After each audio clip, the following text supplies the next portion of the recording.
মাছগুলো ভাজা হয়ে গেছে, মাছগুলো ভেজে নিয়েছি, একদম হালকা করে ভেজে নিয়েছি। এবার কড়াইতে যেটুকুনি তেল রয়েছে তার মধ্যে ফুলকপিটা একটু ভেজে নেব, একটু লাল লাল করেই ভাজবো।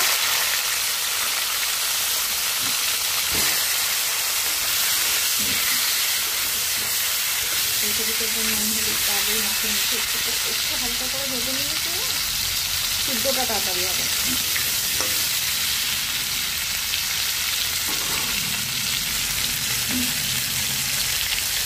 ফুলকপিটা লাল লাল করে ভেজে তুলে নিয়েছি।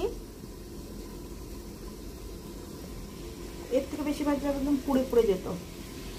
আর এখানে কড়াইতে আবার তেল দিয়ে দিয়েছি, এর মধ্যে একটু জিরে ফোড়ন দেবো। জিরে ফোড়ন দিয়ে দিয়েছি, এর মধ্যে যে মশলাটা রেডি করে নিয়েছিলাম এবার সেটা দিয়ে দেবো।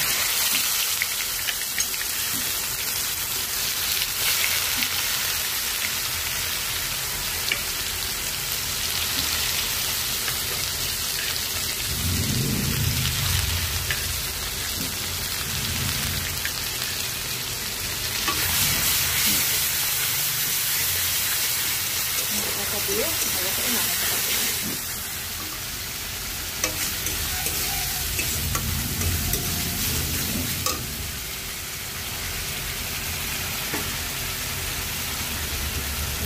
আলুগুলো দিয়ে দেবো। আমি আলু ভাজি না, আলু ভাজলে লাল লাল হয়ে যায়, তো আমারও খেতে ভালো লাগে।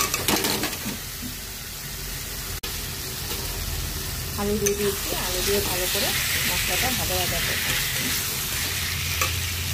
আলু সবই ভাজা হয়ে গেছে, এবার জল দিয়ে দেবো। নতুন আলু তো একটু জল বেশি না দিলে সিদ্ধ হবে না। জল দিয়ে দিয়েছি, এবার মাছগুলো ছেড়ে দেবো, দিয়ে এবার ঢাকা দিয়ে দেবো। ফুলকপিটা এখন দেবো না, অর্ধেক আলু সিদ্ধ হয়ে যাবে তারপর। আলুটা মোটামুটি সিদ্ধ হয়েই এসছে,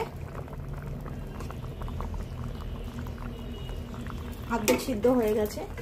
এবার ফুলকপিগুলো দিয়ে দেবো।